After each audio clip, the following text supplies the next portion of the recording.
नमस्कार, मैं हूं संजय शर्मा। आप देख रहे हैं 4PM न्यूज़ नेटवर्क।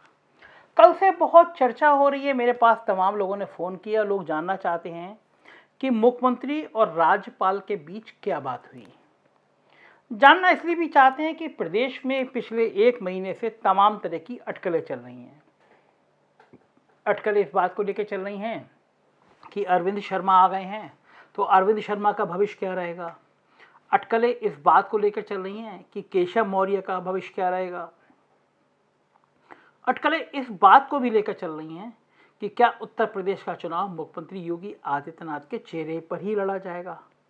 और अटकलें इस बात को लेकर भी चल रही हैं कि दिल्ली दरबार और उत्तर प्रदेश दरबार के बीच लड़ाई का अंत कहां होगा और कौन भारी रहेगा। अब बात करते हैं उत्तर प्रदेश के राज्यपाल के घर पर मुख्यमंत्री की उनसे मुलाकात की। बड़ी कोशिशें करी सरकार ने, अफसरों ने, कि संदेश ये जाए कि ये सिर्फ एक औपचारिक बैठक थी।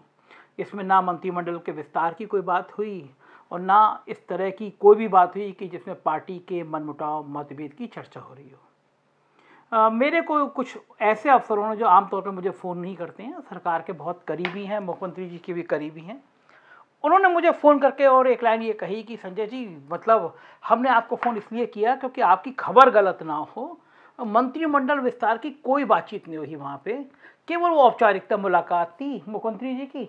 तो हमने सोचा आप व्यक्तिगत हमारे आपके अच्छे रिश्ते हैं, हम आपको कन्वे कर दें कि ऐसी कोई बात नहीं थी। अब ऐसे अफसरों का जब इंटेंशनली मेरे पास फ़ोन आया कि ऐसी कोई बात नहीं थी, तो मैं समझ गया कि कोई बड़ी बात थी। राजनीति में होता यही है कि जब आप ये दिखाने की कोशिश कर रहे होते हैं कि कुछ नहीं है, तब बहुत कुछ पक रहा होता है अंदर। ये भारतीय जनता पार्टी है। इनके स्टेप, इनकी रणनीति, इनकी राजनीति को समझना बहुत मुश्किल है और इतना ही मुश्किल है ये जानना कि उनका अगला कदम क्या होगा।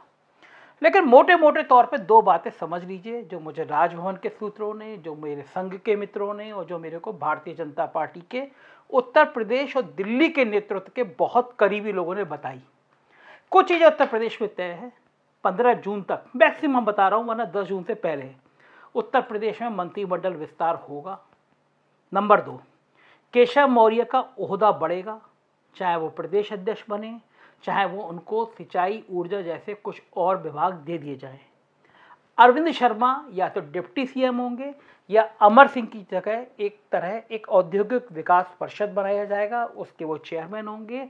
ब्यूरोक्रेट पे दखल बढ़ेगा। अब बात सोचिए रस्साकशी की। रस्साकशी कहाँ हो रही है?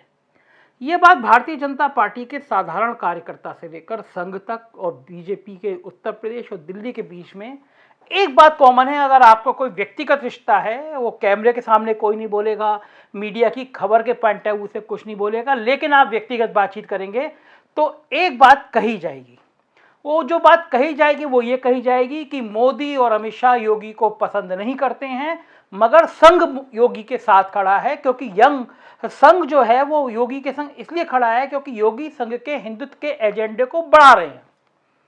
तो ये बात निचले स्तर तक चली गई है कि मोदी और अमित शाह की जोड़ी अलग है और योगी की टीम अलग है।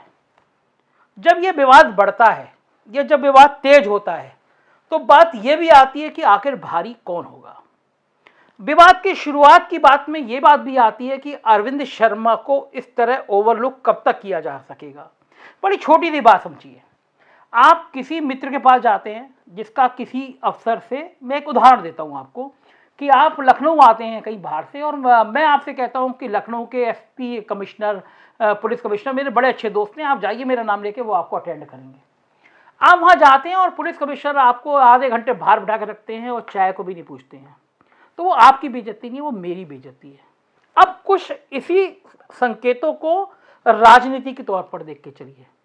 पूरा देश जानता है कि अरविंद शर्मा प्रधानमंत्री मोदी के सबसे करीबी व्यक्ति हैं, सबसे भरोसेमंद व्यक्ति हैं। गुजरात में सालों तक, 20-21 साल तक वो लगातार तब से मोदी जी के संपर्क में है, प्रधानमंत्री कार्यालय में बड़ी हैसियत रही।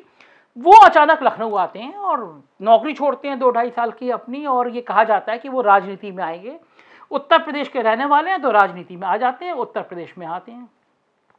अरविंद शर्मा जब आते हैं तो राजनीतिक भूचाल की स्थिति होती है, तब भी कयासबाजी शुरू हो जाती है कि ये एक केंद्र का दखल है, केंद्र चाहता है ब्यूरोक्रेसी पे कमान लगाना, इसलिए अरविंद शर्मा को भेजा गया है।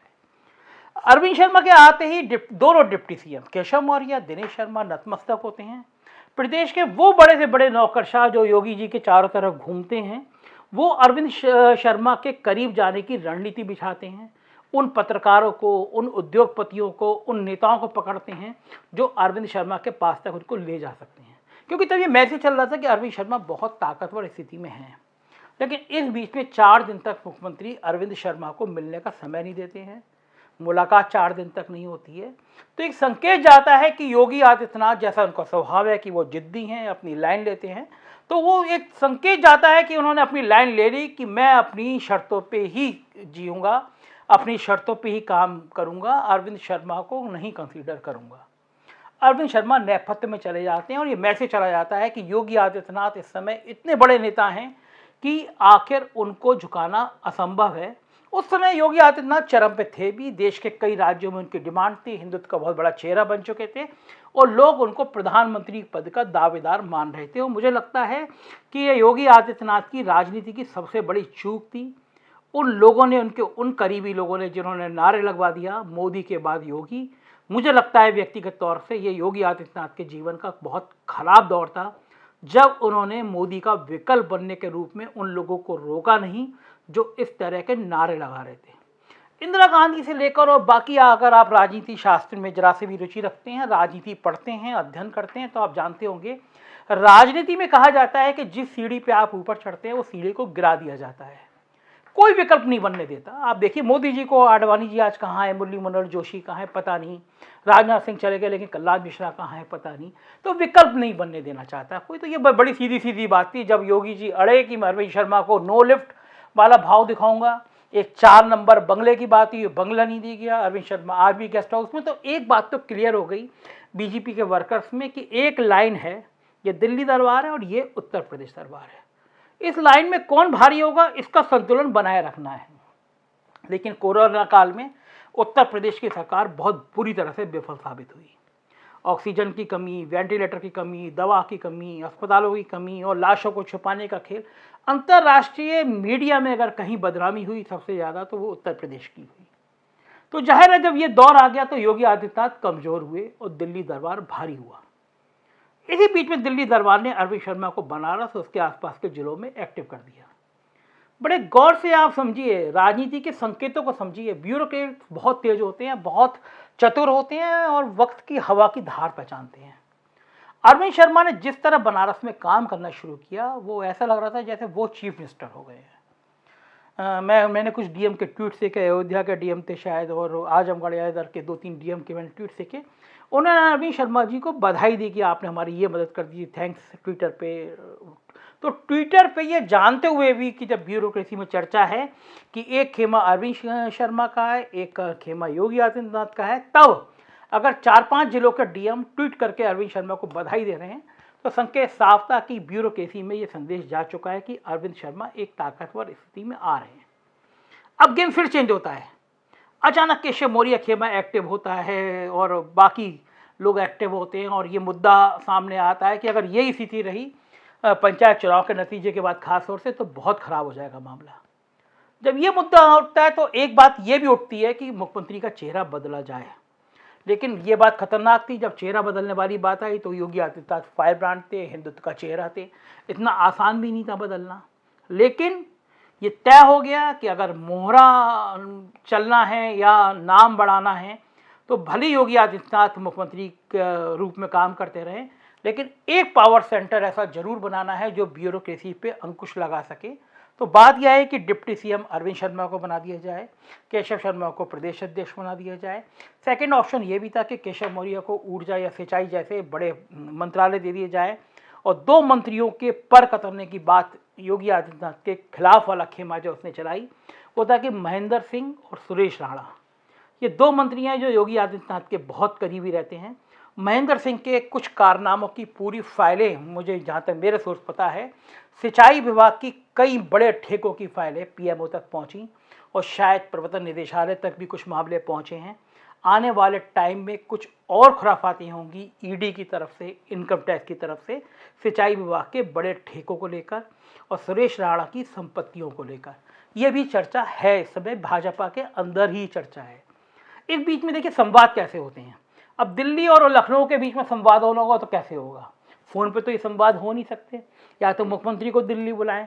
तो अगर जब एक तरफ ये सब बात आ रही है, संबंध सहज नहीं रह गए हैं, तो मुख्यमंत्री जाके संवाद नहीं कर रहे तो करेंगे नहीं। ऐसे मौके पर राजभवन काम आता है, गवर्नर काम आता है। गवर्नर दूत होता है कि दिल्ली और लखनऊ के बीच की संवाद करने का। तो जब तनाव चरम पे पहुंचकर ये हुआ कि मंत्रिमंडल विस्तार होना है, केशव मौर्य का ये होना है, तो अचानक मध्य प्रदेश की गवर्नर बीच में लौटती हैं। मुख्यमंत्री दौरा करके आते हैं, वो तत्काल गवर्नर के यहाँ जाते हैं और थोड़ा बहुत नहीं, लगभग 50 मिनट से 1 घंटे तक बातचीत होती है। पूरी नौकरशाही इस बात पे तुल जाती है, मैसेज जाए कि वो सिर्फ एक किताब देने गए थे, लेकिन गवर्नर से इससे पहले जो मीटिंग हुई है वो 20-25 मिनट की हुई हैं। इस 1 घंटे की बैठक में बहुत कुछ तय हो गया, जिसके नतीजे 15 तारीख तक आ जाएंगे। और मेरे सूत्र बता रहे हैं कि कुछ चीज़ें ऐसी तय हुई, मुख्यमंत्री को कह दिया गया है कि हर हालत में आपको ये बात माननी ही है। तो अब देखना ये होगा कि ये सब हवाबाजी है, सत्य नहीं है, या मुख्यमंत्री आदित्यनाथ थोड़ा झुकेंगे। झुकने के तेवर नहीं है उनके। अगर झुकेंगे नहीं तो दिल्ली दरबार क्या खेल खेलेगा, ये भविष्य के गर्त में है। लेकिन ये तय बात है कि बहुत कुछ घटने वाला है जून के महीने में। हम ऐसी राजनीतिक टिप्पणियों को और आपसे इकट्ठी करके आपसे विमर्श करते रहेंगे। जाहिर है उत्तर प्रदेश की राजनीति देश का भविष्य बदलने जा रही है। Thank you.